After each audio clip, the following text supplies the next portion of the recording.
이태원 클럽 관련 확진자 계속해서 늘고 있습니다. 지역별로는 서울, 경기, 인천 등 수도권에서 확진자가 가장 많이 나오고 있습니다만 멀리 제주도에서도 나오고 있기 때문에 안심할 수 없는 상황이죠. 지자체마다 서둘러 대응책도 내놓고 있습니다. 인천시 상황 알아보겠습니다. 박남춘 인천시장 연결합니다. 시장님 나와 계십니까?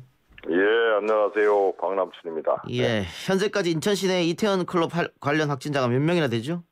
예, 현재 인천에서는 7명입니다. 7명. 예. 네, 네. 자, 오늘 시장님 페이스북에서도 선제적으로 대응하겠다 하면서 글을 올리셨더라고요. 네. 예, 지금까지 인천이 뭐 다른 지역보다도 잘 막아왔다 이런 얘기가 많았었는데 네. 지금 이 이태원 클럽에서 확진자가 나오기 전에서도 인천 내에 뭐 유흥업소들인가 이런 클럽은 계속해서 점검을 하고 계셨었죠. 예, 저희들 강력하게 한 편이에요. 그래서 하여튼 휴업도 이제 그러니까 많은 업소들이 휴업 중이었고, 예, 그리고 하여튼 점검 횟수나 이런 것도 하여튼 저희들 최선을 다해서 열심히 했습니다. 예. 그래서 네.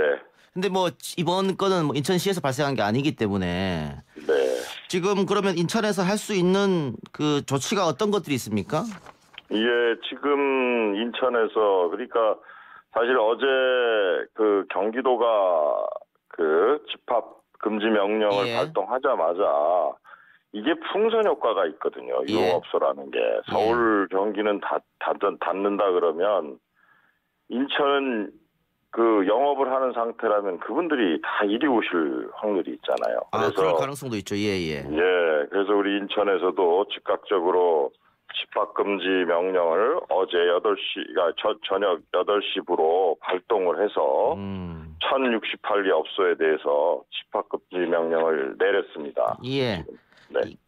이거 지켜지지 않으면 어떻게 되는 겁니까? 지켜지지 않으면 그 법 처벌을 받고 또한 그 코로나19 발병으로 인한 모든 비용에 대해서 구상권 행사를 할 수 있도록 그렇게 돼 있습니다. 나중에는 구상권까지 청구하겠다. 네, 그렇게. 구체적 기한은 언제까지라고 잡으셨습니까? 그러니까 저희도 이 경기하고 같이 2주간으로 했어요. 예. 그러나 이 사태의 추이를 봐서 뭐 그건 얼마든지 연장 가능성이 있다고 봅니다. 예. 인천에서도 2차 감염이 확인됐기 때문에 지금 시장님도 많이 걱정하고 계시는 것이죠.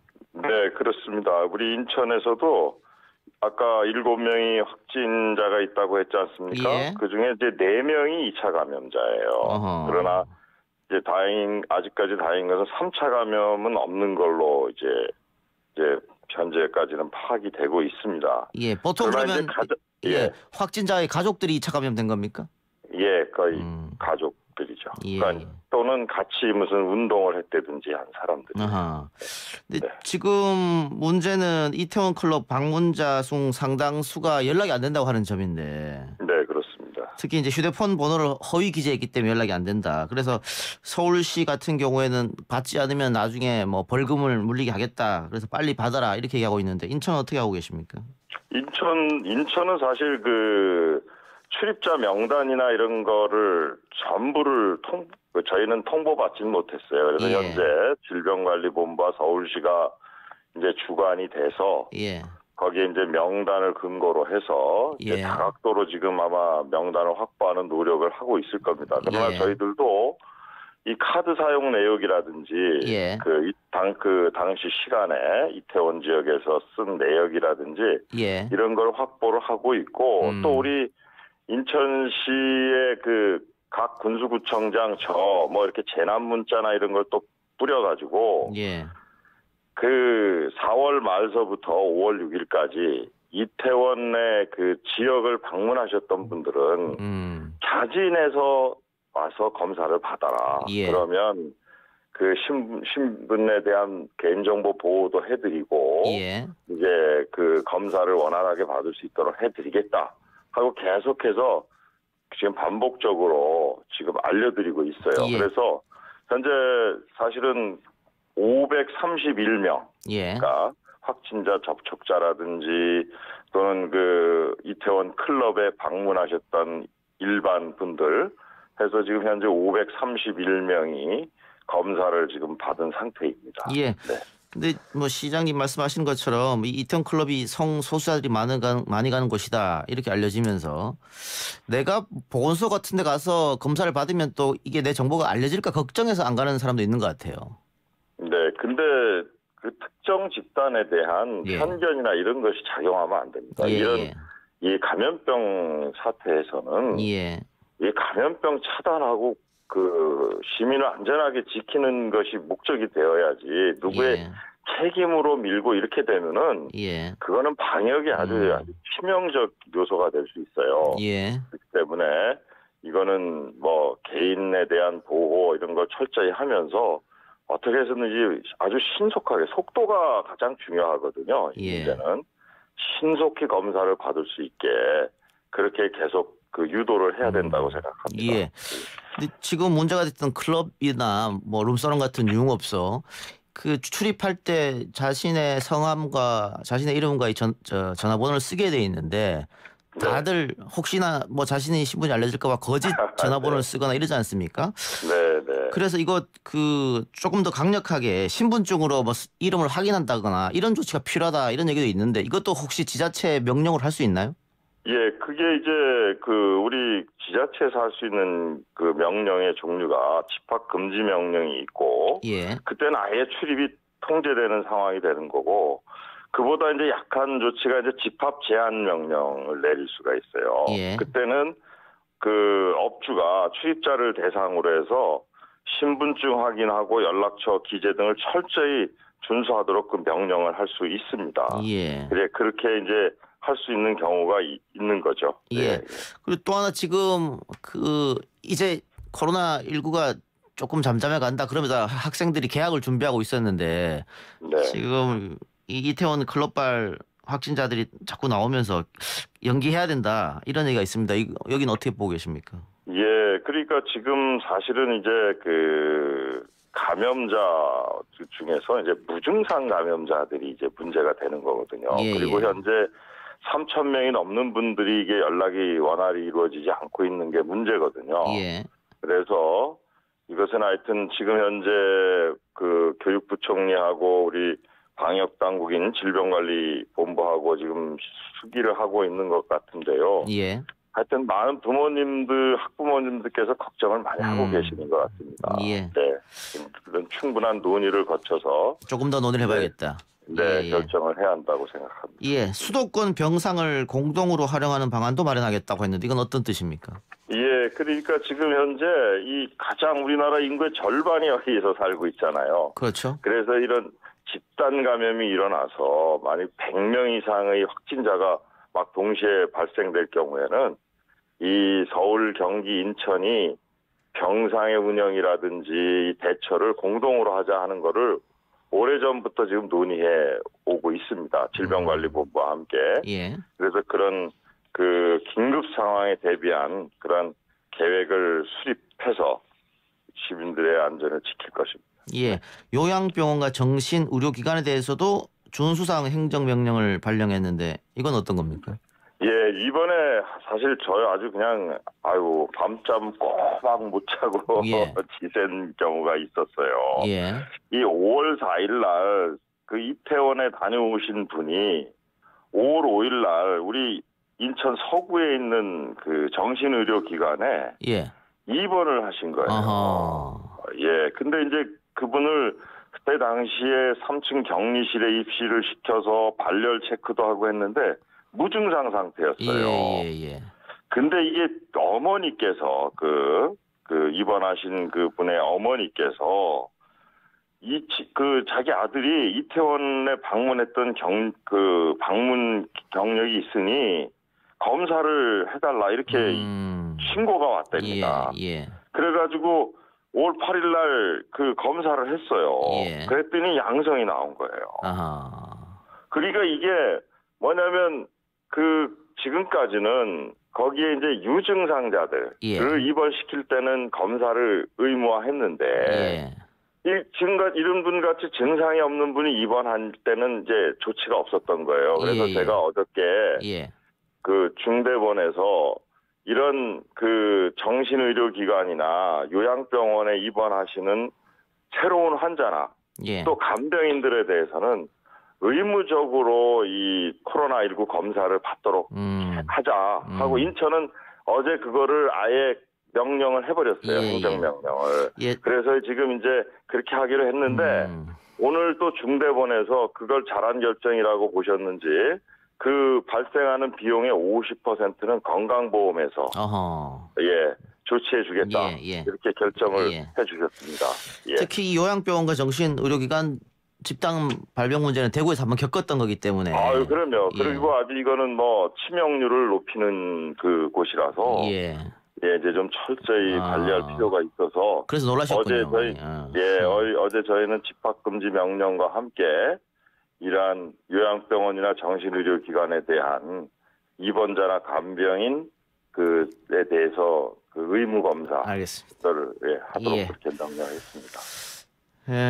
유튜브로 서리누나님께서 시장님 인천 시민입니다. 항상 발빠른 대응에 조금이라도 안심하며 지낼 수 있습니다. 힘내세요. 응원합니다. 이런 응원 메시지 주셨고요. 네. 또 문자로 2056님, 9976님 같은 내용인데요.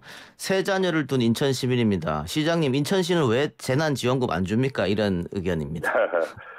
재난지원금 지금 타시도하고 똑같이요. 예. 지금 오늘부터는 이제 또 그동안은 이제 어려우신 분들 위주로 현금 지급을 했고요. 예. 오늘부터는 이제 그 신용카드나 선불카드, 그다음에 이제 그 다음 주부터는 이제 또 지역 사업공권 이런 걸로 다 드릴 거예요. 예. 정부에서 100% 지급 모든 국민이 지급하는 거기에 이제 지자체에서 20%가 들어가니까 말이죠. 예, 저희도 그 20%. 그 말씀인 것 같은데 지금 문자로 의견 보내주신 분들은 왜 따로 인천시는 안 주냐 이런 얘기 같아요. 예. 그런데 인천시도 그 20% 부담하는 돈이 상당합니다. 그렇겠죠. 또 인천시가 또 그 전부터 뭐 아시안 게임 등등 해서 좀 재정난이 있었으니까요. 알겠습니다. 뭐 그런 거는 이제 많이 극복을 했고 그다음에 이제 이 재난지원금 외에도요. 저희 우리 인천시 같은 경우는 특수고용직 노동자들이 지금 또 어려움을 겪잖아요. 그분들 지원도 해드리고 그렇죠. 또 경영안정자금도 지원하고 또 이제 하여튼 이거 말고도 다양한 지금 지원을 하면서 재원을 사용하고 있습니다. 자, 그 정부에서도 고용보험 특수고용직 확대한다는 이야기를 했는데 여기에는 시장님도 동의하시는 겁니까?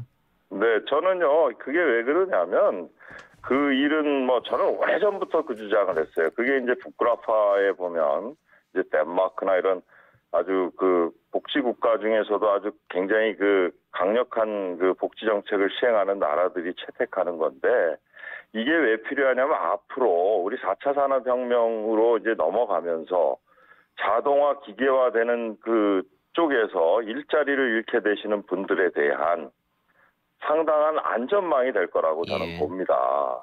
그리고 또 이제 그거와 더불어서 취업 준비 제도라는 것이 있거든요. 이제 그것을 또 해서 그 시민들이 교육을 받아서 전업을 원활히 할 수 있게끔 하는 그 두 가지 날개로 이렇게 날아가면 저는 이런 우리가 이제 그 코로나19 사태 이후에 그 이제 비대면 직업이나 이런 것들로 전환하는 과정 이런 쪽에서도 상당한 그 사회 안전망으로 작용을 할 수 있을 것이다 이렇게 생각합니다. 자, 마지막으로요. 지금 소상공인들이 그 코로나19가 좀 잠잠해지면서 소비 회복을 기대했는데 다시 소비가 위축되는 거 아닐까 걱정이 많이 있는 것 같습니다. 그 방송 듣고 있는 인천 시민들에게 한마디 하시기 바랍니다. 하여튼 이 가장 이제 사실은 우리 경제를 이제 정상화 시키는 것은 이 철저하게 방역하는 거라고 생각합니다. 그래서 우리가 그동안 어느 정도 위기를 극복하고 생활 속 이제 거리두기로 이제 전환을 하던 과정에서 이 이태원 집단 감염 사태를 맞은 건데요. 그만큼 방역의 주체는 우리 시민들이 돼주셔야 됩니다. 그런 밀접 지역이나 이런 데 좀 가주시지 않으시고 마스크 잘 써주시고 또 손 씻기 잘 해주시고 이런 것들. 그래서 연대와 협력으로 우리 방역 당국이 그 말씀드리는 걸 좀 잘 따라주시고 함께 해주시면 우리가 이제 경제도 이제 제자리에 돌아갈 것이고 이렇게 될 것이라고 확신합니다. 최선을 다하겠습니다. 네, 시장님 오늘 인터뷰 고맙습니다. 네, 감사합니다. 예, 지금까지 박남춘 인천시장이었습니다.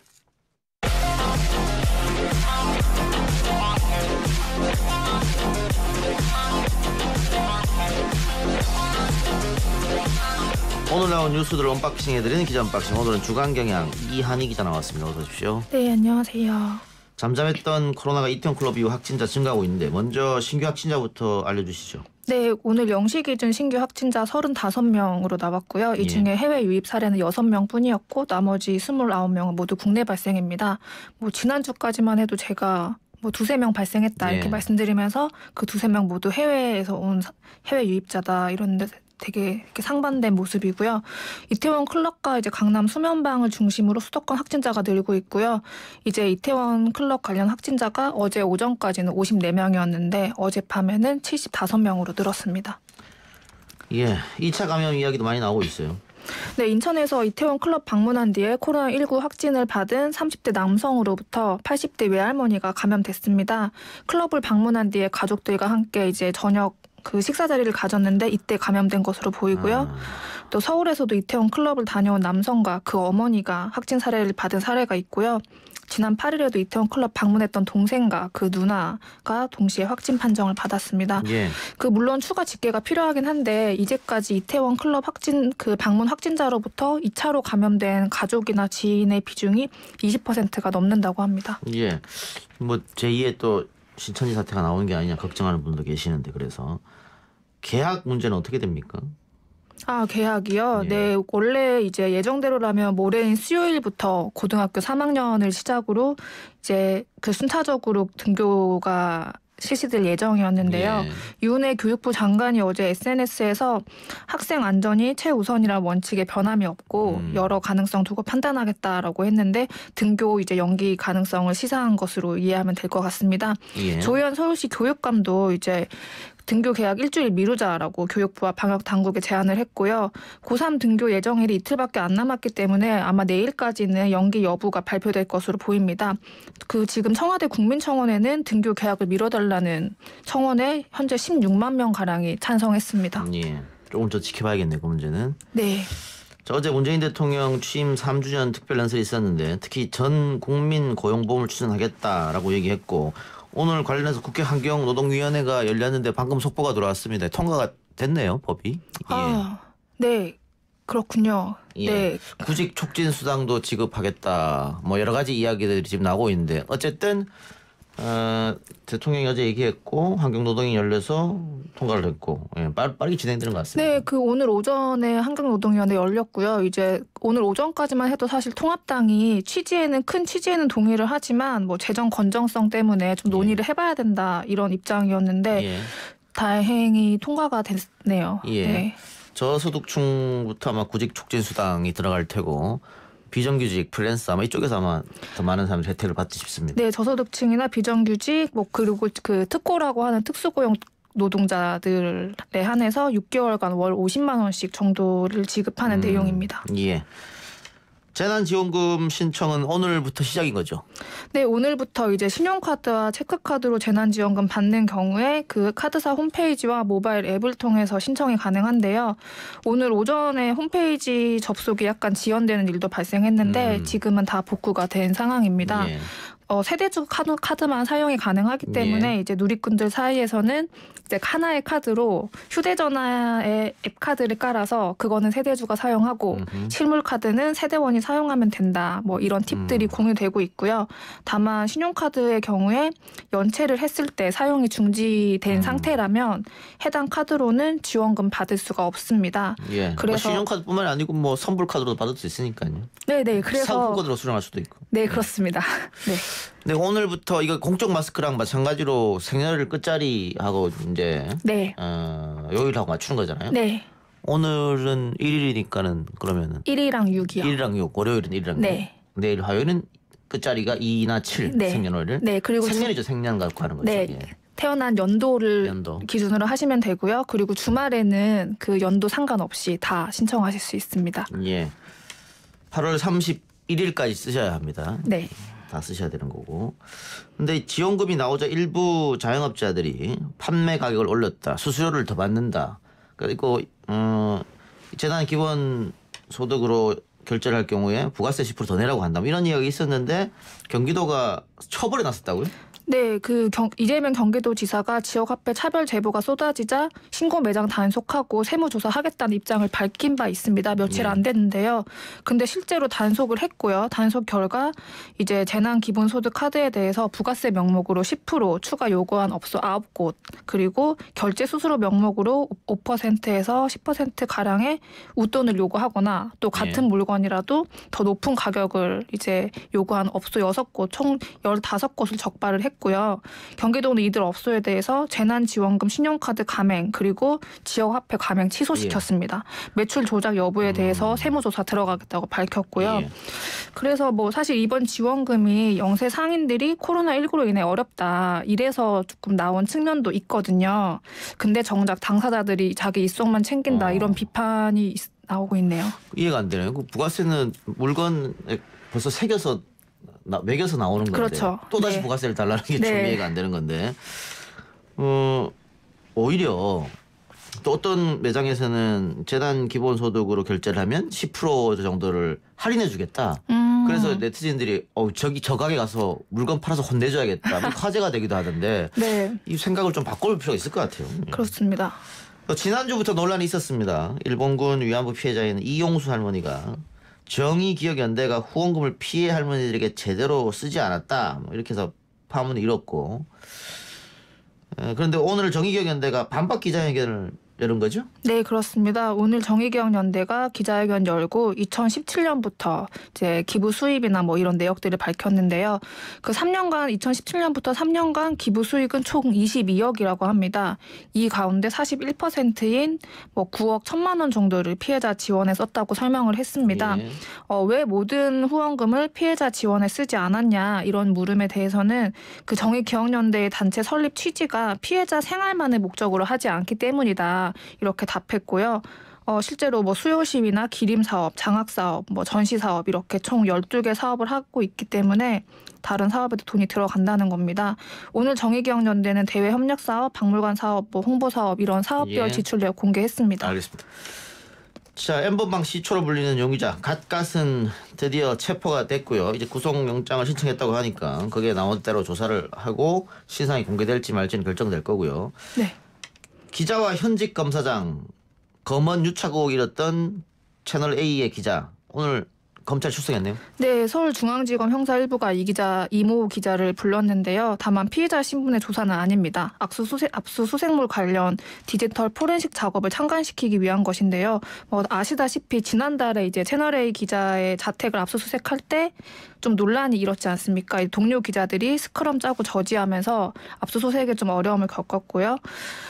그래서 이제 결국 2박 3일째에 임의 제출 형식으로 자료를 넘겨받았습니다. 임의 제출 형식이다 보니까 가장 의혹의 핵심 단어인 기자와 해당 검사장의 통화 녹취록은 확보하지 못했습니다.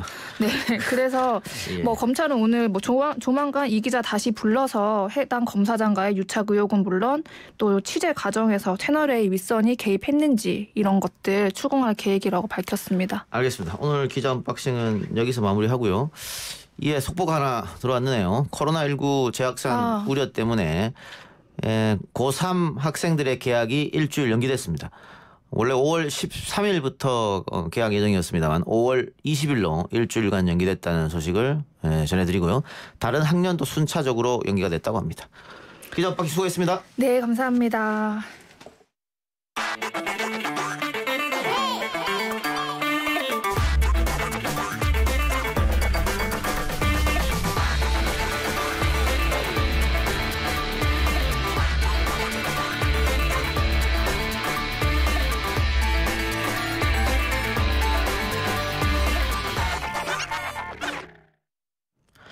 아파트 입주민이 경비원에게 갑질하는 사건이 또 벌어졌습니다. 피해 경비원은 코뼈가 부러질 정도로 폭행을 당하고 협박에 시달렸다며 결국 어제 새벽 극단적 선택을 했다고 하는데요. 유서에는 억울함을 풀 길이 없다는 호소가 담겼다고 합니다. 이번 사건으로 가장 가까이에서 마음 아파하고 있는 분들이 있습니다. 바로 해당 아파트 입주민들인데요. 입주민 중 한 분 연결하겠습니다. 선생님 나와 계십니까? 네, 안녕하세요. 예, 많이 놀라셨죠? 예, 예. 좀 모두 침통해하는 분위기입니다. 예, 주민들 네. 모두 침통해하는 분위기고, 예, 돌아가신 경비원이 근무한 아파트 격리실 앞에 추모 공간이 마련됐다고 하던데 이건 주민들이 이렇게 마련하신 겁니까? 예, 어제 아침에 그 소식을 듣고 입주민 중 한 분이 제안하셔서 예. 아저씨가 근무하셨던 경비실 앞에 향도 꽂고 추모 글귀도 써붙일 수 있도록 해놨는데요. 예. 시간이 지나면서 여러 입주민들께서 과일도 갖다 놓으시고 술도 갖다 놓으시고 국화꽃이나 또 카네이션까지 갖다 놓으셔가지고 그렇게 예, 되어 있는 상태입니다. 추모 글들 조금 읽어보셨어요? 네네. 어떤 글들이 있던가요? 우선은 아저씨가 억울하게 돌아가신 거라고 저희가 다 생각을 하고 있기 때문에 예. 아저씨 억울함을 함께 풀어드릴 수 있도록 저희가 할 수 있는 힘을 좀 모아드리겠습니다. 이런 글도 많이 보였고요. 예. 생전에 아저씨께서 너무나 입주민들하고 접촉면도 많으시고 사랑이 많으시고 참 따뜻하신 분이셨거든요. 예. 그런 아저씨 모습을 너무 그리워하는 그런 글귀도 많았습니다. 고인의 생전 모습을 선생님도 기억하십니까? 예. 그 방금 이렇게 뭐 사랑이 많은 분이었다고 말씀해 주셨는데 예. 그거 말고 또 어떤 걸 추억하세요? 1년 6개월 정도 근무를 하셨는데요. 한마디로 저희 입주민들이 입을 모아서 얘기를 하시는 게 너무나 착하시고 성실하시고 무엇보다 60세셨는데 너무 순수하신 분이셨어요. 연세가 좀 있으셨군요. 예. 예. 그래서 뭐 아이들 하나하나 이름도 기억하고 예뻐하시고 본인 업무가 아니신데도 우리 주민들 다니는 길은 깨끗해야 한다고 말씀하시면서 아파트 앞에 그 정유소까지 청소를 해주시고 예. 또 혹시나 입주민들 중에 조금 싫은 소리 하시는 분들도 있을 수 있잖아요. 예. 거기에 대해서 어떻게 대응을 한번 하신다거나 또 같이 반격해서 뭐라고 하신다거나 그런 게 전혀 없으셨어요. 오히려 옆에 있던 다른 입주민이 아저씨한테 그러면 안 된다 이렇게 제지를 할지언정 그런 분이셨거든요. 그렇게 다 기억하고 있습니다. 예. 지금 그 언론 내용을 보면 폭행 이유가 이중 주차 때문에라고 하던데 아파트의 주차 문제가 늘 고민거리였습니까? 예, 저희 아파트가 입주민들의 차 대수에 비해서 주차장이 조금 좁아서 평행 주차를 할 수밖에 없는 구조예요. 다들 그렇게 알고 그거를 감수하면서 같이 살고 있는 상황이었고, 그리고 경비 아저씨께서 이렇게 입주민들 주차를 좀 편하게 들어가고 나가게 하기 위해서 좀 같이 정리를 도와주시는 업무를 많이 하셨거든요. 예.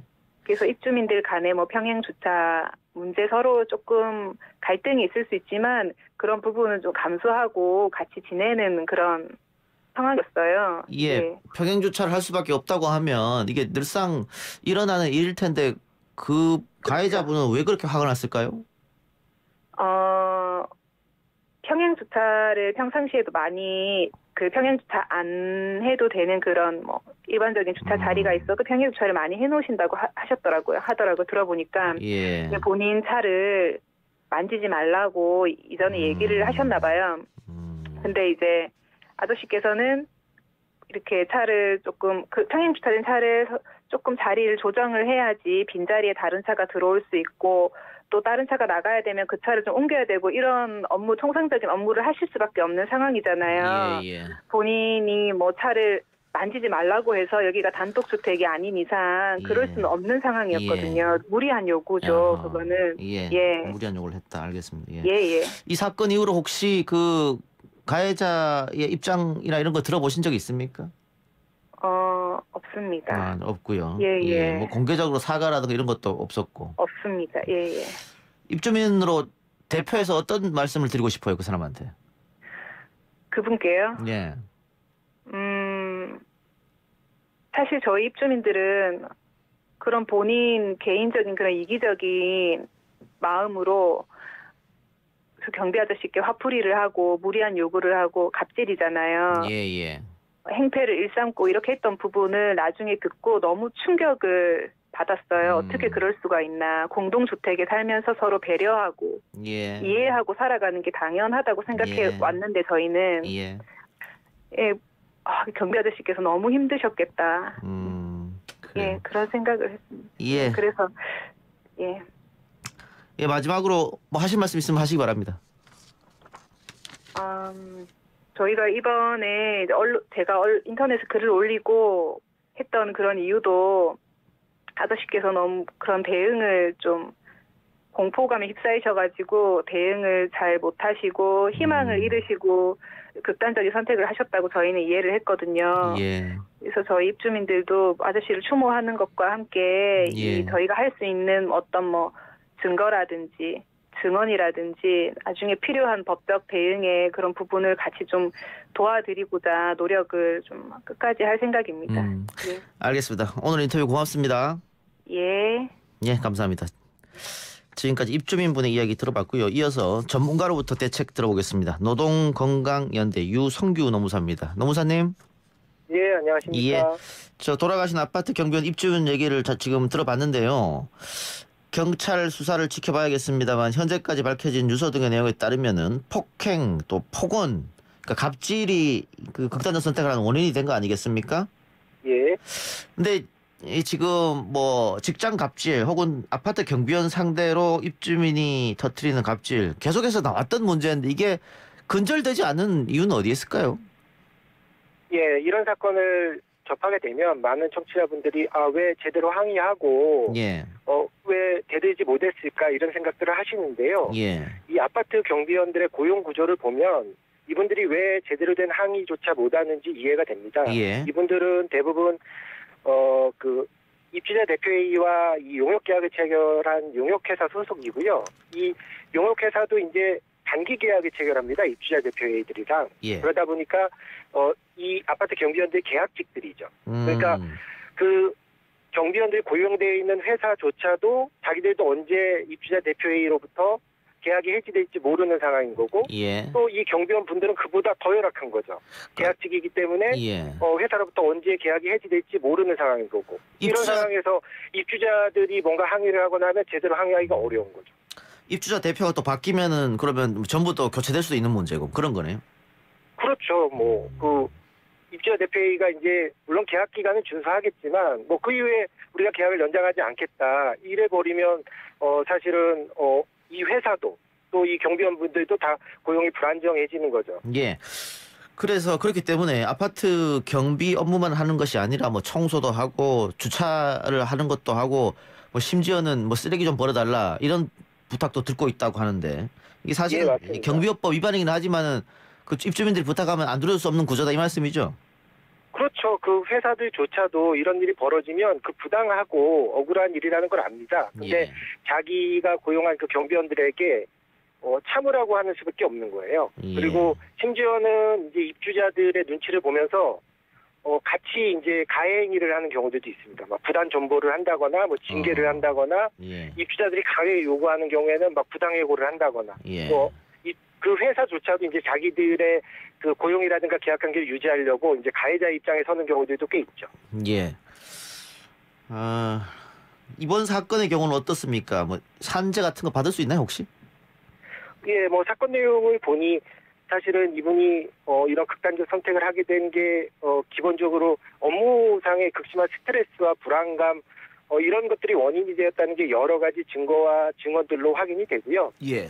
이 경우에 그래서 과거의 유사한 사례들에 비춰보면 이 사건도 산재로 인정될 수 있을 거라고 봅니다. 예. 그러면 간접 고용이 문제라고 하셨는데 직접 고용은 안 되는 겁니까? 뭐 사실은 이제 정부도 그렇고 이제 지자체도 그렇고 이제 이런 문제에 대해서 정책적으로 계속 직접 고용 부분을 유도하려고 노력은 하고 있지만 예. 사실 좀 어려운 부분이 있는 거죠. 왜냐하면 입주자 대표회의가 직접 이 관리 영역에 들어가서 사실 관리회사를 운영하는 게 좀 어렵거든요. 예. 그러다 보니까 좀 이 주택 관리라고 하는 이 업종상 이제 간접 고용이 좀 불가피한 측면도 있는 거죠. 근데 이번 사건은 조금 제가 이해가 안 되는 게 가해자가 폭행을 저질러서 피해자가 코뼈가 부러질 정도였는데 오히려 피해자인 경비원을 모욕죄로 고소까지 했다고 하거든요. 예. 이게 이제 보면 기본적으로 이제 사회적인 권력의 문제라는 게 이제 이 사건을 통해서 드러나는 거죠. 그냥 단순하게 어떤 한 개인의 일탈이라기보다는 이게 웬만큼 사람을 깔보거나 하찮게 보지 않으면 벌어질 수 없는 일이거든요. 그러니까 상당히 이제 그 가해자가 이 경비원을 어떠한 심정으로 어떠한 위치에서 대했는지를 보여주는 스토리인 거죠. 사건 경위 자체가. 내가 이렇게 당신을 대해도 나한테 어떻게 하지 못할 것이다 이런 생각이 있는 거네요. 그래서 이 경비원분들을 둘러싼 그동안의 여러 가지 사건들을 보면 공통점이 있습니다. 그러니까 일반인의 시각으로는 이해되지 않는 이런 일들이 그런 행동들이 이제 계속적으로 반복되고 그게 결국에는 이제 경비원들의 피해로 이어지게 되는. 아까 노무사님이 직접 고용을 할 수 없는 좀 애로사항이 있다고 말씀하셨는데 현실적으로 그러면 어떤 대책이 필요하다고 보십니까? 일단 뭐 경찰청도 사실 올해 초에 이 단속에 나서겠다라고 발표하기도 했습니다. 경비원들에게 경비 업무 외에 다른 잡일이나 허드렛 일을 시키는 걸 이제 지도하겠다, 단속하겠다라고. 그래서 이제 그것처럼 저는 경찰청이 요 경비업과 관련한 주무부처거든요. 그래서 좀 철저하게 관리 감독을 해야 된다라고 보고요. 또 이런 직장 내 갑질이라든가 고용 불안, 부당 징계, 부당 해고 이런 문제에 대해서는 이제 노동부가 좀 적극적으로 예방 지도를 좀 할 필요가 있지 않을까 이런 생각이 듭니다. 아까 우리 입주민하고 인터뷰도 했습니다마는 우리나라 분들이 가장 많이 거주하는 주거 형태가 바로 이 아파트 같은 이 거주 형태거든요. 다들 함께 모여 사는 공동 집단 그런 곳인데 이 배려하고 양보가 없으면은 안 될 것 같아요. 기본적으로 그런 생각을 하지 않으면. 혹시 우리 방송을 듣고 있는 분들 가운데 이번 사건처럼 비슷한 어려움을 겪고 있는 분이 계시다면 소갈이 하지 말고 어디로 연락해라 뭐 이런 곳 없습니까? 혹시 있으면 좀 알려주세요. 있습니다. 그래서 노동부에 국번 없이 1350으로 전화를 하시면 친절하게 상담을 받으실 수가 있고요. 1350. 그리고 서울시 감정노동 종사자 권리보호센터라는 데가 있습니다. 그래서 02-722-2525로 전화하시면 아마 상담해 주실 겁니다. 1350번 국번 없이. 그건 이제 노동부 전화고요. 노동부. 또 서울은? 서울시에서 운영하는 이 감정노동 종사자 권리보호센터는 02-722-2525. 722-2525. 그곳으로 전화하시면 아마 좀 친절하게 상담 받으실 수 있을 겁니다. 그러니까 이런 일 겪으면 혼자 소갈이 하지 말고 뭐 동료랑 이야기도 하고 가족하고도 이야기하고 또 이런 쪽에 적극적으로 전화를 해서 한번 문의를 해보시라 이런 말씀 드리겠습니다. 역시 뭐 입주민에 의한 부당 간섭 또 부당 지시, 부당 해고 이런 피해를 입을 땐 이쪽으로 전화하시면 될 것 같습니다. 다시는 이런 일이 일어나면 안 된다 이런 말씀으로 마무리하면서 노무사님 인터뷰 마치겠습니다. 오늘 인터뷰 감사합니다. 감사합니다. 지금까지 노동건강연대 유성규 노무사였습니다. 글쎄 안 들려 들을 뉴스 없어 아무 뉴스도 귀에 들어오지 않아 듣고 또 들어도 들을 뉴스 없어 만든 게 이프로야 이동영의 뉴스 정면승부.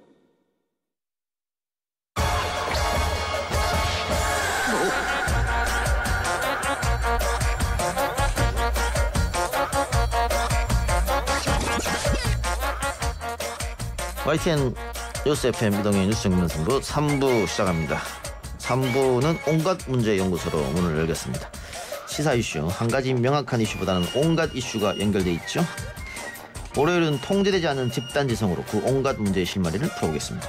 그런데 이 연구소의 실체를 궁금해하시는 분들이 있다고 하네요. 그래서 이거 담당 PD가 마음대로 이 온갖 문제 연구소 직책을 정했다고 합니다. 가정의학과 명승건 교수님은 온갖 문제 연구소장. 근데 제가 제일 높은 거예요, 그러면? 제일 높은 거죠. 연구소 소장님이시니까. 내가 최영일 시사평론가님을 눌렀다 이 말이죠. 그런데 이게 군대 직책으로 한 것 같아서. 뭐야 이거? 실세라는 뜻이죠. 그다음 뭐야 이거? 김기태 미국 변호사 연구 중장이가. 감사합니다. 더 높네요. 최영일 시사평론가 연구 대장으로 임명했습니다. 이거 그럼 내가 제일 낫잖아 지금. 연구소니까 연구소장이 높은 게 맞고요. 실세시가. 저는 이게 오탈자예요. 전 연구대상. 연구대상을 이제 선 하나 그은 거고 이게 그 소장이 주로 쿠데타를 일으켜요. 아, 그럼요. 실세죠. 잘 보세요 역사를. 중장하고 대장은 그냥 소장이 무서워요. 네, 그래도 소장은 별 2개네요. 그래서. 네. 그렇죠. 아, 예. 부연 설명 좀 해주세요. 담당 PD 부연 설명이 있던데 왜 소장이고 중장이고 대장이고 시간이 근거가 있어야 없어서. 될 거냐. 우리가 근거 중심 방송 아닙니까? 이게 담당 PD가 얼마 전에 바뀌었어요. 아재로. 그렇죠. 아재로 바뀌다 보니까 이 아재 개그를 좋아해가지고 큰일 났네. 이게 지금 내가 봤을 때 다 아재 개그입니다. 이거 다. 지난주에 저를 간사로 이렇게 말씀하시더니 이번 주에 중장으로 하셔가지고 많이 개인적으로 기분이 올라갔어. 상당히 좋습니다. 간사하다 예. 그런 거 예. 아니에요? 근데 이 중장의 의미가 그거다며요. 그 김 변호사님이 항상 ING 즉 온갖 문제를 연구 중인 분이라 연구 중. 중장이래요. 연구 중. 예. 아유 다행이다. 그래도 예. 나보다 높은 건 아니네. 명 박사님은 이 집단 지성 중에 가장 고학력자여서 연구소장 그거는 맞네요. 박사잖아요. 최영일 평론가는 그런가요? 네. 가끔 실험해보고 싶을 정도로 모르는 게 없는 시사포터. 그러니까 연구대상이네. 연구대상. 피실험체. 아, 요건 뽑고 그러는 진짜 거 맞는 것 아니에요? 같네. 연구대. 예, 최영일 평론가는 아침에 이제 일어나서 새벽에는 온갖 시사에 대해서 잘 몰라요. 몰라. 조금밖에 몰라요. 졸려. 지금 이 시간 되면 다 합니다. 앞에 한 20개 돌고 왔거든요. 이게 다 알아요. 척척 박사가 돼요. 20개까지는 아니에요. 20개는 못 돌아 물리적으로. 한 7, 8개? 아니 11개째. 그럼 오늘이 이게 하나 또 있다. 예. 하나 더 있네. 이 시간 되면 정말 온갖 문제에 척척 박사가 막 됩니다. 숫자까지 다 알아요. 네, 저는 개인적으로 시사 자판기다. 누르면 나오는. 저도 네. 병원 그만두고 최영일 시사평론가를 따라다녀야 되겠네. 예. 그럼 오후 되면 이맘때쯤 되면 이맘때쯤 다 그렇죠, 합니다. 대한민국이 일어나는 눈이 거는 뜨이면서 지금 그러면 이제 진행까지 할 수 있을 거 아니에요. 지금 제가 또. 백악관의 웨스트 윙이 막 보여요. 어떤 일이 돌아가는지. 국제 문제까지 다 혼이 꿰뚫어 보고 있습니다. 감염돼 그러니까 있습니다. 낮에 여러 군데서 얻어맞고 그렇지. 비판 받을 거 다 받고 그럼요, 이제 그럼요, 이맘때 그럼요. 되면 정말 유식해지는 예. 거죠. 숫자 막 틀리고 예. 거의 이동영 그 작가와 비슷한 그러니까 수준이에요. 새벽쯤에는 뭐 숫자도 틀리기도 하고 이렇게 하다가 이쯤 되면 이제 그 다른 패널 했던 것도 내 걸로 다 소화시킬 수 있거든요. 명확하게 되죠. 예. 모든 한 사실이. 30명분을 이게 집단 지성이지. 내 안에 30명 있다? 아 그래서 옛날에 오전에 저랑 만났을 때는 약간 어리버리했었군요. 그러니까 아침에 그렇구나. 코로나 만나면요. 네. 그때는 어제 정보가 머리에 들어있거든요. 그렇죠. 어제 정보라. 그리고 저랑 같이 한 적도 있는데 보니까 저보다 잘 모르는 것 같아요. 몰라. 근데 이동의 뉴스 정면 승부는 오면 굉장히 여기 대단하십니다. 제가 좀 조용해지잖아요. 그렇습니다. 그래서 주로 아침에 부르는 이 T사의 피해가 좀 많아요. 예. 알겠습니다. 예. 왜냐하면 팩트가 좀 틀려. 그런데 Y사는 완벽합니다. 예. 그 지난주에 우리가 이렇게 얘기할 때는 이제 코로나 19가 소멸 상태로 접어드는 게 아니냐. 아유, 예. 근데 그랬죠. 갑자기 일주일 만에 그 이태원발 확진자가 나오면서 다시 재유행의 걱정을 하기 시작했습니다. 맞아요. 예. 맞습니다. 근데 전문가들이 그동안 계속해서 경고를 보냈습니다. 네. 그래서 제가 그 페이스북에다가도 뭐 이렇게 또 영어까지 딱 써가면서 It ain't over till it's over. 끝날 때까지 끝난 게 아니다. 옛날에 저 뉴욕 양키스 감독 요기 베라가 한 말이죠. 네. 뉴욕 유명한 양키스가 말이죠. 굉장히 그 하위 순위에 있었지만은 기자들이 막 물어보니까 아직 끝날 때까지 끝난 거 아니다. 결국에는 그 포스트까지 진출했던 예. 그런 근데 사례였거든요. 왜 옛날 그 메이저리그 얘기를 해요. 어제 두산 경기가 거의 이기다가 11대 11로 연장전을 갔다가 마지막 끝내기 실책으로 이기거든요. 정말 어제 야구를 보면서 끝날 때까지 끝난 게 아니고 그렇습니다. 그래서 항상 하는 얘기가 이 얘기는 하세요. 그러니까 그 얘기. 그래가지고 그래서 제가 항상 얘기해요. 끝날 때까지 끝난 거 아니다. 지금 굉장히 소강 상태 분위기로 가지만 예. 언제 어디서 갑자기 돌발적으로 집단 발병할지 예. 아무도 모른다 그랬는데 진짜 이런 상황이 근데 일어났습니다. 특히 또 우리 방역 당국에서 종교 시설과 유흥 시설에서 2차 유행이 올 수 있다고 아니요. 콕 집어서 얘기했죠. 5군데를 딱 예. 집어서 얘기했는데 예. 보세요. 종교 집회, 유흥 시설, 유흥가. 그다음에 세 번째가 실내 스포츠 시설. 2차 감염이 저희 동네 동작구에 헬스클럽에서 맞아. 예. 이태원 클럽에 갔던 확진자가 운동을 했는데 옆에서 옆에 운동한 계셨죠. 사람이 그냥 걸렸어요. 예. 자, 이거 있고요. 그다음에 다중이용 시설, 예. PC방 나왔었죠. 사우나. 노래방 나왔었죠. 사우나 나왔죠. 그다음에 이제 마지막에 학원이에요. 학원도 강사, 학원 수강생 다 나왔어요.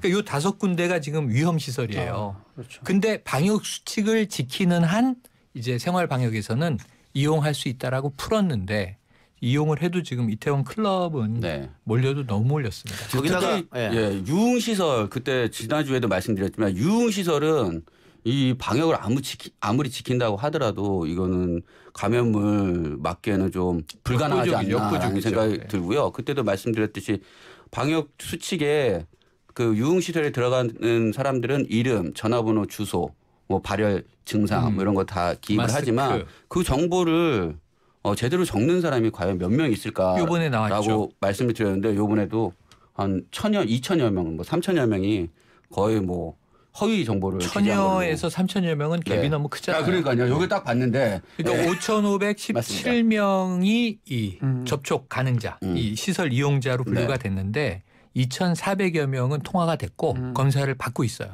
3,000명이 불통이야. 네. 이게 문제예요. 그러니까. 지금. 예.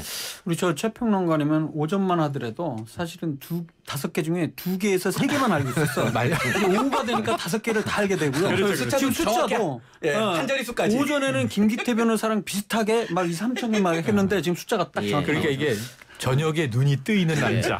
지금 이렇게 근데 우리가 웃을 때가 아니고 웃을 때가 아니죠. 근데 우리가 지난번에 강남에서도 비슷한 유흥업소에서는 네. 검사했는데 많이 안 나왔잖아요. 어허. 네. 그 차이가 뭐냐? 그게 진짜 그래서 그게 중요한 거예요. 그 비말 있죠. 바로 앞에서 기침이나 재채기 소리치면서 딱 튀는 거. 그 좁은 공간에 많은 사람이 있는 거. 이게 전형적인 예예요. 근데 다른 뭐 그 무슨 이른바 뭐죠 그거 룸으로 돼 있는 술집 예. 이런 데는 이제 서너 명 단위로 이렇게 따로따로 돼 있잖아요. 예. 스쳐 지나갔다고 해서 바로 감염이 될 가능성은 없거든요. 근데 이거는 그 좁은 공간에 모여서 뭐 코로나 누구한테 뛰고. 줘버려 이러면서 춤도 추고 춤도 뭐. 추고 소리를 예. 막 지르니까 거의 신천지 집회하는 분위기니까 이렇게 보다 많이 더하죠. 확산이 되지 않는가. 마스크도 끼지 않는 거 마스크도 말이죠. 쓰지 않았다. 예. 그럼 어떻게 2차, 3차 감염 우려도 여전히 있는 거죠? 그렇죠. 지금 3차 감염은 아직 안 나왔다고 오늘 정의용 본부장이 얘기를 했는데 2차 감염은 나왔어요. 오늘 현재 시점 이 이태원 클럽발 누적 확진자는 86명입니다. 이 중에 63명은 클럽에 가서 감염된 사람, 23명은 이게 2차 감염자. 예를 들면 이런 거예요. 구로구에 사는 용산에 사는 30대 청년이 용산이 이태원이잖아요. 그래서 갔다 왔어요. 감염됐어요. 그런데 84세 외할머니가 그렇죠. 같이 살진 않고 구로구에 사시는데 감염이 된 거예요. 예. 그러니까 이게 지금 가장 걱정이에요. 맞아요. 예. 무증상 감염자가 현재 30%. 그러니까 젊은 사람들은 잘 못 느끼는데 문제는 고령자, 기저질환자에게 옮기면 그분들이 위험해진다. 그렇습니다. 치명률이 엄청난 맞습니다. 거예요. 네네. 젊은 사람들이 아무 생각 없이 그냥 80% 90% 경미하게 지나겠지 이렇게 생각하지만은 이건 아주 심각한 예. 문제입니다. 인사 드신 분들은. 또 하나 우려되는 집단이 군대예요. 왜냐하면 이번에 그 이태원 일대 유흥장 방문했다고 자진 신고한 군인만 49명입니다. 이게 네. 이제 휴가 나 외출 나와서 방문했던 것 같은데. 그렇죠. 이 군대는 또 집단 생활을 하지 않습니까? 그렇죠. 지금은 예전이랑 좀 달라졌겠지만 저희는 뭐 다다닥 붙어서 잤으니까. 내무반에서 내무반에서 굉장히 걱정되는데 국방부가 다시 또 외출과 휴가 제한 조치를 그러니까 예. 이게 장병 전체가 이게 우리가 단체 행동 예. 군은 그냥 같이 다 하잖아요. 그러니까 전부 다 격리할 수밖에 없는 건데 이제 좀 풀어주던 상황인데 돌아간 거예요. 아하. 근데 이게 사이버 사령부의 하사 한 명이 이태원 클럽에 갔다가 확진이 됐고 예. 지금 이 사이버 사령부 간부만 3명이 아이고. 감염됐어요. 예. 장병도 하나 감염. 그러다 보니까 처음에는 징계 절차 착수가 어젯밤에 나온 소식인데 자 입장을 국방부가 바꿨는데 전 잘했다고 봅니다. 그렇죠. 무징계. 네, 징계하지 않을 않겠다. 테니까 빨리 자진 신고하고 검사 받아라. 예. 그랬더니 49명인데 이 중에는 이 최근에 입대한 훈련병도 있어요. 예. 뭐냐면은 이제 입대 전에 놀고 들어왔는데 저 이태원 다녀왔는데 어떡하죠? 검사 받아라 이런 경우도 있고 맞습니다. 상근 예비역도 있고 간부도 있고 그래서 결국은 빨리 다 전수조사를 하는 게 급선무입니다. 예. 지금 사회적 거리두기에서 생활 방역으로 넘어온 단계에서 이런 일이 벌어졌는데 뭐 인터넷에는 뭐 지금의 상황을 빗대서 재밌는 그 만화 그 그림도 올라오더라고요. 그러니까 패러디에서 한쪽에서는 의료진들이 땀을 흘리고 있고 네. 한쪽에서는 젊은 층이 놀고 있고 놀면서 땀을 흘리고 있고 맞아요. 같은 땀이라도 같은 땀이 아니다. 맞아요. 이런 맞아요. 건데 우리가 이게 다 함께 더불어 사는 세상이지 않습니까? 네. 조금 더 스스로를 좀 통제하고 이렇게 좀 질서 좀 시켜줬으면 하는 그런 생각입니다. 자, 그런데 이태원 클럽은 이제 각 지자체 이태원 클럽뿐만이 아니고 뭐 다른 지자체 클럽도 이거 뭐 원정 갈 수도 있기 때문에 네네. 다들 이제 행정명령을 지자체에서 내려서 당분간 문을 닫겠다라고 했더니 이 주말에도 헌팅 포차로 몰렸다고 하는데 자 모르는 게 없는 최영일 평론가 헌팅 네네. 포차는 뭡니까? 헌팅 포차라 함은 저도 일단 입장이 불허돼요. 예. 나이 제한이 있습니다. 네네. 클럽도 불허돼요. 물 흐린다고 안 받아줘. 일단은 네. 야거니까 포차가 포장마차의 그러니까 야거겠죠. 쉽게 말씀하시면 실내 포장 마차인데 네. 이걸 다른 말이죠. 말로는 감성주점이라고도 불러요. 예. 그러니까 이게 일반 음식점이기 때문에 행정명령을 지금 못 내려요. 방역 수칙만 지키면 임의로 행정명령 내릴 수가 없잖아요. 그래서 이제 일반 음식점에서 안주도 팔고 술도 파는데 여기는 이제 흘러간 8090 가요를 트는 데도 있고 최근에 유행하는 이제 막 일렉트로니카 댄스곡을 트는 데도 있는데 예. 헌팅 포차는 예. 부킹을 위한 포차예요. 그러니까 젊은 남녀들이 모여서 테이블 합석도 하고 어쩌면은 이 우리가 클럽에 가는 젊은이들을 또 부킹을 위해서도 가고 그러니까 이제 어떤 사람을 만나러도 가고 예. 놀러도 가고 예. 놀면서도 만나고 이런 예. 건데 거기에 유사 유흥업소라고 보시면 돼요. 유사 클럽, 유사 나이 제한이 유흥업소. 있지 않나요? 나이 제한을 클럽처럼 두진 않아요. 예, 예. 그래요? 거기는 뭐 혹시 가실 수 있는데. 아니 제가 가겠다는 얘기는 아니고요. 네네. 예. 아니 우리는 못 갑니다. 오늘 네, 일단 못 갑니다, 어차피 저희는. 앞에서 네. 예, 제지를 당하죠. 아니 그 밖에서 이렇게 보면 보여요. 어쨌든 이태원에도 있고 많아요. 그런데 이런 곳은 지금 행정명령이 내려지지 않으니 어려우니까. 이태원 클럽가는 지난 주말에 한산했어요. 이미 이게 주말 전에 터졌단 말입니다. 그쪽으로 다 그런데 이 클럽들만 행정명령이 내려진 거지 서울이나 전국의 클럽에 행정명령이 내려진 게 아니에요. 강남 클럽에 줄을 섰어요. 부산 클럽도 자, 줄을 예. 섰어요. 그런데 그럼 여기도 이 헌팅 포차라는 곳도 뭐 춤도 추고 하는 곳입니까? 아니면 대화나 술 마시고 네. 흥이 나면 춤을 추죠. 네네. 하지만 이게 락 카페하고 좀 비슷한 거네요. 비슷하면 단속하면 다 걸릴 수 있습니다. 네. 왜냐하면 일반 음식점에서는 또 안 되는 일들이 벌어질 수 있기 때문에. 따라서 이제 이 헌팅 포차나 감성 포차 여기에는 아직 뭐 집합 금지 행정 명령이 미치진 못하지만 여하간 방역 수칙을 안 지켜서 발생한 확진자로 인한 피해에 대해서는 반드시 구상권을 청구한다고 했기 때문에 더 좀 제재가 가해지지 않을까라는 생각이 있습니다. 그런데 이제 생각해 보시면 이게 아주 새로운 일이 아닌 것이 지금 이태원 클럽에서 대규모 수천 명이 접촉했다. 지금 뭐 86명이 이제 확진됐다. 이게 네. 아니라 이전에 보시면 평택 와인바에서 이 사장이 미국에 거주하는 분인데 미국을 왔다 갔다 했어요. 그 평택에서 와인바를 열었는데 여기를 다녀간 손님들이 여러 명이 감염됩니다. 또 경주에서 조그만 주점을 사장님이 열었는데 사장님이 확진이 됐어요. 여기 술 마시러 왔던 공무원 7명을 포함해서 여러 명이 확진이 됩니다. 그러니까 식당이나 주점은 확진이 계속 이루어져 왔어요. 전염이. 근데 문제는 여기에다 무슨 구상권을 청구해요. 근데 예를 들면 지금 클럽 같은 데는 지금 유흥주점 우리 강남에서 저번에 문제가 된 거기는 이제 종업원 한 명이 한 명 감염시키고 끝났는데 전수조사하고 여기는 뭐 구상권 청구할 내용이 별로 없지만 그래도 지금 이 조그만 주점의 구상권 뭐 얼마나 청구하겠어요. 그래서 이게 실효성이 있는가 하는 고민이어서 저는 쉽지가 않다. 예, 일단 그 서울시는 이 방문했던 이태원 클럽 방문했던 사람들이 빨리 알아서 익명을 보장한다 그랬어요. 가라. 익명 검사를 그렇지 한다고 않을 때는 200만 원 정도 벌금 네, 200만 원 이하의 네네네. 벌금에 처한다고 얘기를 했고요. 이번 주까지 경기도 같은 경우 이번 주까지 기회를 줬습니다. 17일까지. 익명 조사라는 건 결과적으로 뭐냐면 4월 24일부터 5월 6일까지 논현동이나 이태원을 방문했던 사람들은 그냥 와서 뭐 어디를 방문했다라고 얘기하지 않아도 뭐 이태원 갔었습니다. 그 기간에 논현동 갔었습니다라고만 얘기를 하면 무료로 다 검사를 해주기로 했습니다. 예. 그 이후에는 만약에 전수조사를 해서 발견된 사람한테는 200만 원 이하의 벌금과 구상권이나 뭐 이런 걸로 법적 조치를 할 수 있다. 왜냐하면 2차, 3차 감염이 우려되기 때문에 그런 그렇죠. 식으로 네, 보시겠죠. 그렇죠. 예, 그리고 아까 헌팅 포차 춤추는 스테이지가 있다고 하네요. 있어요. 예. 네, 그래서 크진 않아요. 저 우리 PD도 아재이기 때문에 당연히 모를 줄 알았더니 20대 조연출이 알려줬습니다. 예, 춤추는 스테이지가 있다. 춤추는 스테이지가 있어요. 저런 경우는 조연출을 핑계대는 거죠. 근데 이제 춤추는 스테이지가 없어도 이 테이블 사이사이 통로에 나와서 저렇게 춤을 하잖아요. 그러니까 예전에 락카페라 신나는 그랬죠. 음악이 옛날에. 나오고 신나는 음악이 나오고 취하면 그렇죠. 젊은이들이 주로 모이는 곳이면 흥이 나면은 일어나서 춤추는 팀들이 생기면 또 너도 나도 그래요. 그러니까 그렇게 분위기가. 되니까 또 감염 위험성은 맞아요. 높아질 수가 맞아요. 있다는 예, 말씀이에요. 예. 그리고 또 하나 걱정되는 게 이번에 이 이태원 클럽 지방에서 원어민 강사로 근무하던 사람들이 또 단체로 갔더라고요. 강원 지역. 예, 확진은 된 건 아닙니다만. 아니지만 예. 그래서 이 사람들이 또 지역으로 내려갔을 때 혹시 또 2차 감염 우려가 있지 않을까. 지금 대표적인 게 아까 86명 중에 서울이 아무래도 많죠. 51명. 그리고 경기가 뭐 한 14명. 인천이 6명. 이런 식으로 되는데 충북 2명, 부산 1명, 제주 1명인데 예. 제주 여성 1명이 이태원을 방문하고 갔어요. 제주로.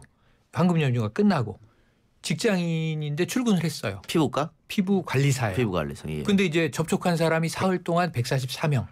근데 피부 관리사들은 항상 마스크를 착용하시는데. 마스크 착용하고 손 세정을 이제 주로 하는데 예. 피부를 만지게 되잖아요. 아하. 근데 어쨌든 이게 손을 세정하는 게 문제가 아니라 내 안에서 바이러스가 올라오고 있으면 씻는 게 큰 의미는 없죠. 그래서 이 확진자인데 이 뭔가 바이러스가 나오고 있을 때 144명 중에 혹시 감염자가 있느냐인데 아직은 안 나왔고 원희룡 지사가 그래도 이 여성분에게는 상당히 좀 우호적으로 얘기한 대목이 있어요. 스스로 자진 신고를 했는데 검사 받았더니 확진된 거예요. 네. 이렇게 해야 돼요. 아니 확진되면 아픈 거잖아요. 치료받아야 되는 거지 범죄자가 아니니까 두려워하지 말고 예, 검사를 받으시라는 예. 거예요. 자, 그간에 우려진 또 국민들의 노력이 수포로 돌아갈까 걱정하는 분들이 많은데요. 크게 2차, 3차 번지지 않았으면 하는 그런 생각입니다. 2부 순서 마치고요. 3부 순서죠. 3부 순서 마치고요. 이어지는 온갖 문제 연구소 4부에서는 이 다시 불거진 성소수자 문제. 또 이게 혐오 문제로 번지기 시작하더라고요. 혐오와 차별. 예, 이 걱정입니다. 문제를 이야기해 보도록 하겠습니다. 이동의 뉴스 정면 승부 4부 온갖 문제 연구소 계속 이어가겠습니다. 앞서 3부 마무리해서 예고해드린 대로 이 4부에서는 이번 이태원 클럽 확진자 보도에서 등장한 성소수자의 표현의 문제 어떻게 봐야 될지 이야기를 좀 나눠보겠습니다. 일단 전문가들은 이런 표현이 방역에 더 어려움을 준다. 그래서 언론이 너무 앞서가서 보도했다. 이런 점들을 지적하더라고요. 그리고 아까 서울시에서 내린 조치를 설명했습니다마는 이게 익명 검사를 하지 않으면 다들 더 숨어버려서 안 나올 것이다. 그러니까 또 우리가 또 신천지 때 한번 겪었지 않습니까? 비슷한 그렇죠, 일을. 그렇죠. 그러다 보니까 방역에 더 애로움을 겪을 것이다라고 했는데 어쨌든 지금 이렇게 알려져 버렸기 때문에 앞으로는 어떻게 해야 되는가 그런 걸 큰 중점을 좀 고민이죠. 그래서 놓고 봐야 할 것 같아요. 주말 사이에 이미 정세균 총리가 직접 언급을 했어요. 지금 이제 방역 중대본의 본부장을 맡고 있는데 이 성소수자에 대한 차별이나 혐오가 지금 이제 이 그런 기류가 보이는데 이것은 방역에 1도 도움되지 않는다. 그럼요. 이런 네. 취지의 이야기를 하면서 오히려 이런 사회적인 갈등을 우리가 야기시키지 말아야 한다. 이렇게 이제 다독였고 이 박원순 서울시장도 같은 얘기를 했어요. 그런데 문제는 이게 방역과 별개로 보더라도 이럴 때 신천지 때 방송에서 제가 말하면서 제일 주의했던 게 뭐냐면 신천지라는 종교가 뭐 기독교 내에서는 이단이거나 사입이거나 그런 이야기들이 많이 오갔고 언론에서도 이야기를 했는데 사회적 상황에서는 접촉해서 감염됐고 이 폭증하는 게 문제지 종교의 내용이나 본질을 다루는 얘기가 아니었잖아요. 다만 한 가지는 구분했어요. 신천지 신도를 비난하지 말자. 종교가 자유롭고 헌법상 우린 종교 자유가 보장된 나라인데 신천지의 지도부는 문제다. 왜냐하면 협조를 안 하기 때문에. 그럼요. 협조 안 하고 거짓말하는 게 문제죠. 협조 안 하고 명단 빨리 안 주고 감추고 뭔가 은폐하고 이래서 비판과 비난을 했던 거지. 그거 외에는 지금 종교적인 측면에서의 뭐 잘잘못을 따진 바가 없거든요. 그러니까 우리 코로나19 사태가 처음 터졌을 때 제일 먼저 나왔던 게 중국과 중국인 혐오였거든요. 중국 혐오 나왔죠. 그리고 이제 신천지 혐오, 나중에는 뭐 지역 혐오, 지역 혐오, 그리고 특정 지역 등등. 특정 혐오가 있었고 지금 같은 경우에 또 성소수자 혐오인데 이걸 우리가 아무렇지 않게 하게 되면 우리가 또 그대로 당할 수도 있습니다. 당장 그럼요. 뭐 독일이나 뭐 영국이나 미국이나 이런 데서 아시아인에 대한 혐오와 차별적 발언이 막 나오고 있지 않습니까? 네. 우리도 똑같이 당하고 있기 때문에 이 문제에 대해서 우리가 너무 쉽게 혐오적인 발언이나 차별적인 발언을 해서는 안 된다. 절대 안 된다. 예, 그런 생각이 들고요. 그 코로나 감염 이 문제 때문에 누군가한테는 책임을 좀 미루고 싶은 마음이 있는 것 같기도 해요. 왜 우리가 일상으로 못 돌아가느냐. 그렇죠. 그러면 누군가 하나 너무 타깃이 되는 것 같기도 네. 합니다. 자꾸 타깃이 넘어가는 거 하긴 하겠습니다만은. 예. 어떻게 보세요, 김기태 변호사님? 저는 뭐 이 혐오 표현 이런 거는 그때도 말씀드렸죠. 지금은 성소수자에 대한 혐오 표현이 중요한 게 아니라 지금 어떻게 하면 확산을 방지하는가를 먼저 얘기를 해야 대처를 해야 되겠고요. 그분들이 자꾸만 숨지 않고 빨리빨리 검사를 받을 수 있도록 유도하는 방향이 어떤 것이 있는지를 대처해야 된다고 생각하고요. 미국이나 유럽 같은 경우는 특히 미국 같은 경우는 수정헌법 5조에서 인종이나 그리고 젠더, 성별에 관련된 차별은 엄격하게 규제를 하고 있고 그리고 유럽에서 같은 경우는 특히 벨기에 같은 경우는 젠더의 혐오 표현에 포함한 성차별 금지법을 2014년에 세계 최초로 제정을 해서 만약에 성별적인 혐오 표현을 했을 경우에는 1년 이하의 징역이나 1,000만 유로, 그러니까 우리나라 돈으로 한 124만 원 정도의 벌금을 처할 수 있도록 이렇게 강력하게 규제를 하고 있습니다. 예. 1,000만 유로. 1,000 유로. 1,000만 유로라고 그래서 예. 깜짝 놀랐어요. 파산하는 거잖아요. 제가 아직 잠이 안 깼나 봐요. 그래서 우리도 차별금지법을 만들자는 이야기가 끊임없이 시민단체로부터 맞아요. 있었습니다만 잘 되진 않았고요. 2018년에요. 김부겸 의원께서 혐오 표현에 대한 그 방지법에 대해서 법안을 제출하셨는데 표현의 자유나 기독교 단체의 반대에 의해서 그 법안이 통과되지 못한 경험이 있습니다. 예.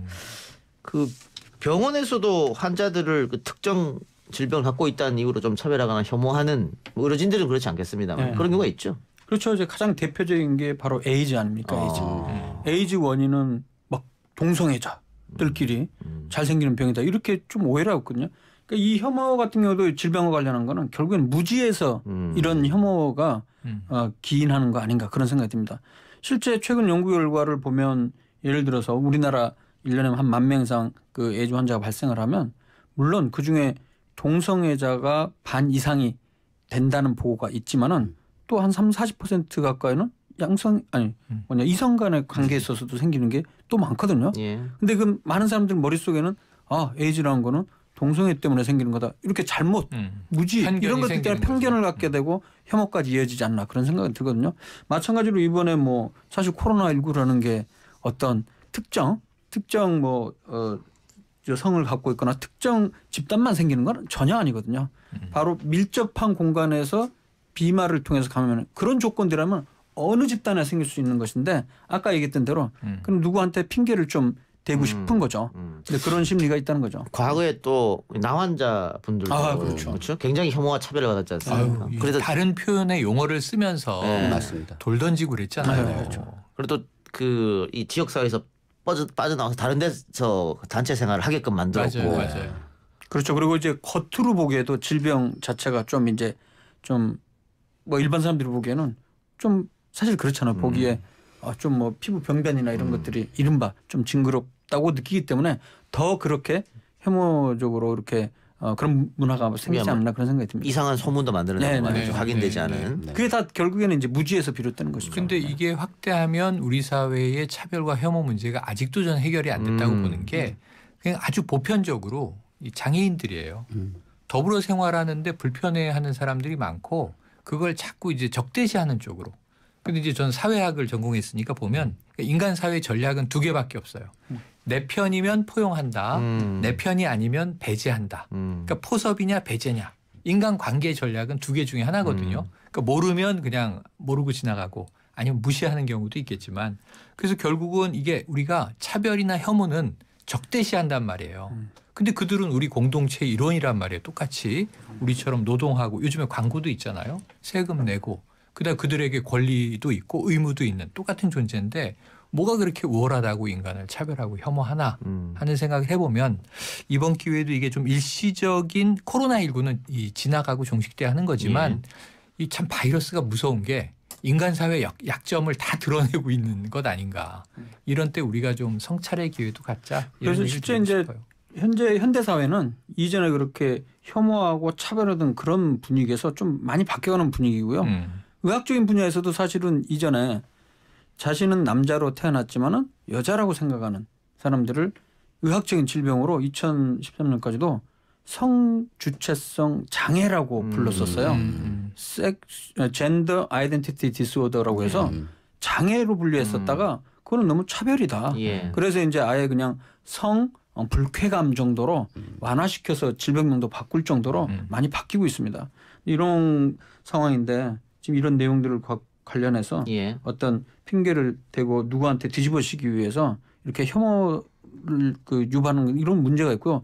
실제 근데 이렇게 얘기하는 게 최근에 뭐 에이즈 같은 경우도 동성애자 때문에 생기는 거다 얘기한 게 다 정치인 일부가 또 최근에 그런 발언을 한 적을 제가 본 적이 있어요. 예. 그냥 무지해서 기인하는 거죠. 이게. 예.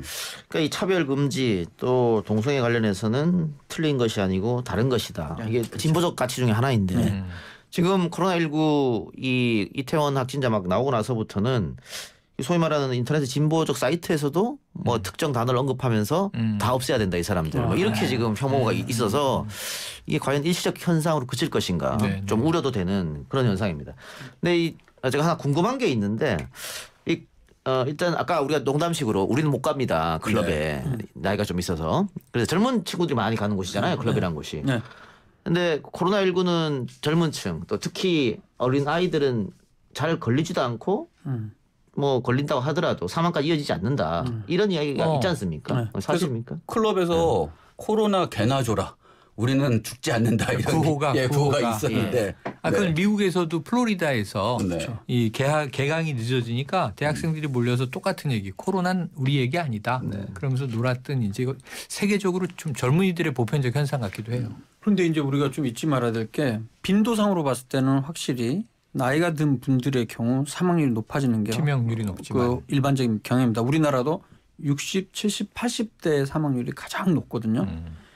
그런데 우리가 주의해야 될 게 너무 건강한 사람은 오히려 또 아주 드물긴 하지만 심심치 않게 나타나는 게 사이토카인 폭풍이라는 그런 것들 때문에 생명까지 이룰 수가 있습니다. 이게 사이토카인이라는 건 뭐냐면 사이토가 세포라는 뜻이고 카인이 이제 움직임이라는 것 뜻인데 예를 들어서 우리 뭐 이물질이 우리 몸에 들어왔을 때 바이러스 코로나19 바이러스가 들어왔을 때 이걸 대체하게 싸워야 될 거 아닙니까? 이 싸우는 능력을 면역이라고 하는데 이 면역 기능이 너무 활성화되는 경우가 젊은 사람한테 발생을 할 수 있어요. 그런 경우에는 면역 기능이 활성화되면서 염증 반응이 생길 수밖에 없거든요. 염증 반응이라는 건 어떻게 보면 좋은 반응이라고 생각하시면 돼요. 외부 이물질을 없애고 손상된 세포나 조직을 리페어 뭐죠 그걸 이제 리페어가 뭐죠 회복. 우리말로 회복. 회복하는 그런 기능을 담당하는데 문제는 이게 너무 많이 반응을 하게 되면 과도하게 반응하게 되면 사이토카인 폭풍이라는 게 일어날 수 있습니다. 그렇게 되면 전 장기에 모든 장기에 염증 반응이 전신적으로 일어나면서 폐, 심장, 신장 이런 주요 장기들이 완전 죽어버리는 거죠. 그러면 급사 빠질 수도 있거든요. 젊은 층이 더 위험할 수 있다. 실제 그렇죠. 젊은 층이 위험하다는 보고들이 지금 계속 나오고 있고 대표적인 게 1918년도에 스페인 독감 때 사망자가 총 3번에 걸쳐서 나왔었는데 그때도 젊은 사람들이 굉장히 많이 사망을 했었습니다. 스페인 독감 때는 뭐 우리나라도 상당히 많은 사람이 사망했어요. 그러니까 주의해야 됩니다. 젊은 사람이라고 무조건 안심하면 안 됩니다. 코로나19를 미국에서는 부머, 리부머, 베이비 붐 세대를 없애는 병이라고도 부른다고 하네요. 젊은 층이. 안타까운 얘기다. 안타까운 얘기죠. 세대 간의 그런데 저는 이제 미국 아까 우리가 차별과 혐오를 조장하는 정치적 세력이 있다. 살짝 지나가서 그런 얘기를 했는데 문제는 이게 전 대표적인 사람이 트럼프 미국 대통령 같아요. 지금 중국하고 아예 대놓고 싸움을 하고 있잖아요. 거기다 이제 지금 음모론인데 아직 확인되지 않은 사실인데 이게 팩트일 수도 있고 아닐 수도 있지만 음모론이라는 게 지금 이거 화난수산시장에서 발언한 게 아니다. 우한 연구소. 네, 우한 바이러스 연구소에서 유출된 거다. 이렇게 미국 대통령이 얘기를 해버리면 이걸 어떻게 나중에 수습해야 되나 하는 걱정이고. 맞습니다. 대선을 앞두고 있으니까요. 지금 그 얘기 나오고 있죠. 사람 대 사람 감염도 좀 늦춰달라 이런 얘기를 뭐 그렇게 얘기를 해서 그렇죠. 그래요. 알겠습니다. WHO의 시진핑 주석이 그래서 그게 지금 이슈가 되고 있습니다. 시진핑은 아니라고 했습니다만. WHO도 아니라고 했어요. 그건 시진핑이 얘기한 거죠. 자, 그런데 이런 그 혐오적 발언 우리가 아까 맨 처음에 언급했던 뭐 코로나19 사태 때 중국 혐오, 중국인 혐오, 신천지 혐오, 지금 성소수 혐오 우리 언론이 조장하는 측면이 상당히 큽니다. 그래서 우리 언론도 코로나19 사태가 이제 종식이 되고 완결이 되면 우리가 이 사태 동안 어떻게 보도를 했는지 다시 한번 돌아보는 또 자성과 반성의 시간을 갖는 계기가 됐으면 싶습니다. 다른 이야기 해보죠. 자, 주말에 스포츠들이 개막했습니다. 야구가 먼저 시작했고 그리고 프로축구도 개막을 했는데 역시 코로나19 때문에 무관중. 또 선수들은 뭐 뛰면서 침을 뱉으면 안 되고 하이파이브도 금지. 심판들은 마스크 착용. 뭐 이런 여러 가지 다양한 조치들을 일단 취했습니다. 취하고 일본이나 미국에서 우리 또 중계권을 사서 또 방송을 틀어주고 있는 그런 현상인데 야구장의 다양한 풍경들이 뭐 사라지긴 했습니다만 어쨌든 전 세계의 스포츠가 지금 스탑된 상태지 않습니까? 우리 건 돌아가니까. 우리만 하니까. 네. 벨라루스 제외하고. 네. 뭐 전 세계에서 그 프로축구는 더 많은 나라의 중계권을 팔았다고 하더라고요. 네. 그렇죠. 이 어떻게 보면 우리 선수들한테 기회가 될 수 있지 않을까요? 그렇죠. 아니 선수들한테 기회가 될 거라고 생각했는데 지금 이 우리가 프로야구는 이 5월 5일에 그러니까 이 K리그보다 일주일 먼저 이제 개막을 했으니까 지금 엉뚱한 사람이 지금 김준현 씨가 개그맨 김준현 씨. 개그맨 김준현 씨가 지금 광고판 때문에 피자 가이 해가지고 이 피자 가이가 지금 뜨고 있는 거 아니에요? 아주 재미있고 전 좋은 현상인 것 같아요.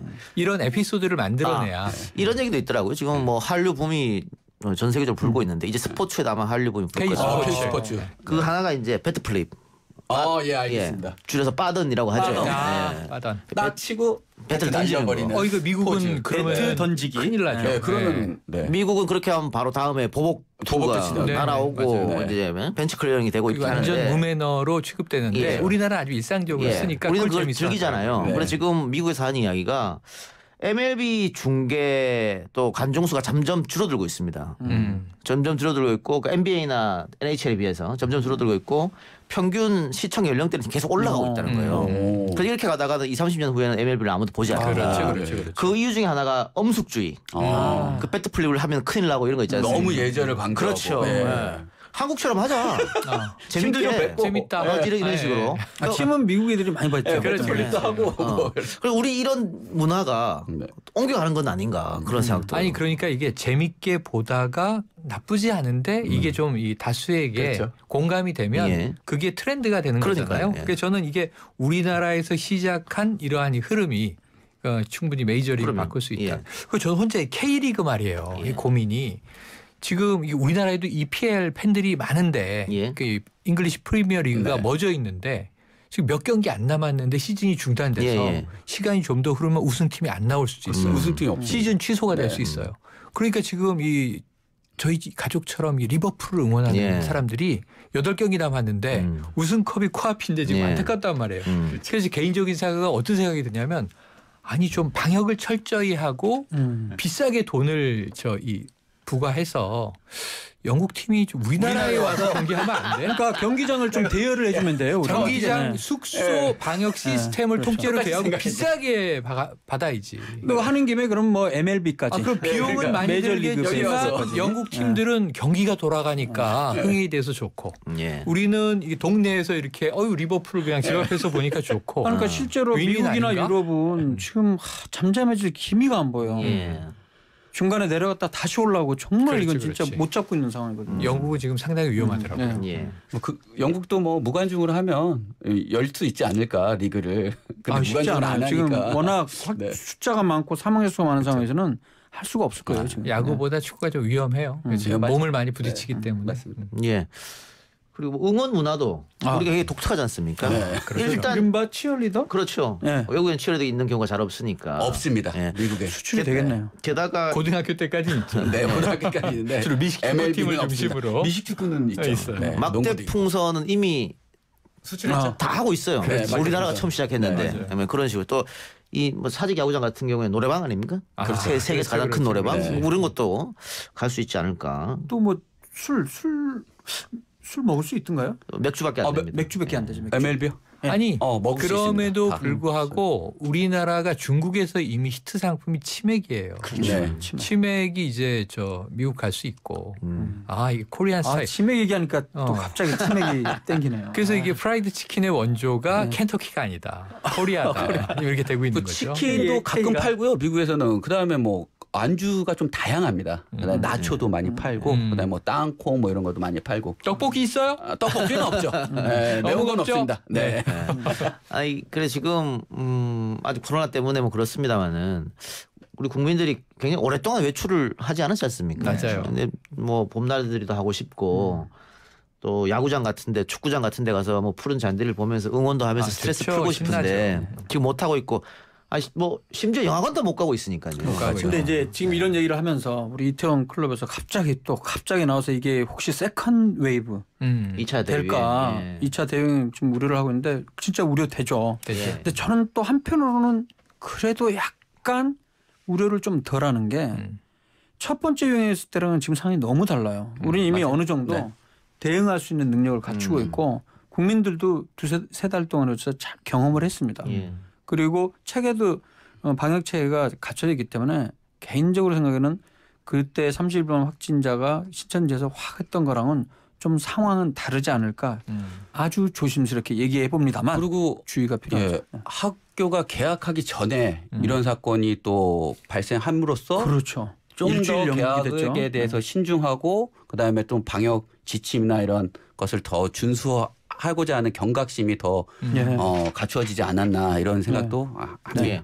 근데 2차 대유행 걱정되는 게 스페인 독감 같은 경우에도 2차 대유행 때 더 많은 사람이 사망했고. 그렇죠. 제일 많이 사망했습니다. 원래 이게 1차 대유행이 7월 달에 시작됐어요. 1918년도. 그리고 딱 4개월 후인 11월에 사실 그때가 제일 바이러스가 활동하기 좋을 때거든요. 제일 많았어요. 사망자 수가. 그리고 잠잠해졌다가 이듬해 3월 4개월 간격으로 총 3번에서 사망자 수가 나왔죠. 그래서 우리 이번에 10월 11월 사실 조심은 해야 됩니다. 그래서 뉴노멀 뭐 포스트 코로나 이름은 뭐 굉장히 좀 이제 현란한데 핵심은 뭐냐면 백신과 치료제가 나올 때까지는 이 상황이 계속 가니까 거리두기 할 수밖에 없어요. 거리두기 할 수밖에 그렇습니다. 알겠습니다. 오늘 세 분 이야기는 여기서 마치고요. 워낙 말띠 많아가지고 몇 개 3, 못했네요. 4부 통째로 했는데도 부족하네요 시간이. 네, 지금까지 연구소장, 연구중장, 연구부장입니다. 함께했고 유튜브에서 지어준님께서 저는 가장으로 지어줬네요. 가장 소녀 가장님. 그러면 우리 40분 50분으로 부족하니까 앞으로 한 1시간 15분으로 좀 연장을 하시죠. 뭐. 세 분 수고하셨습니다. 고생하셨습니다.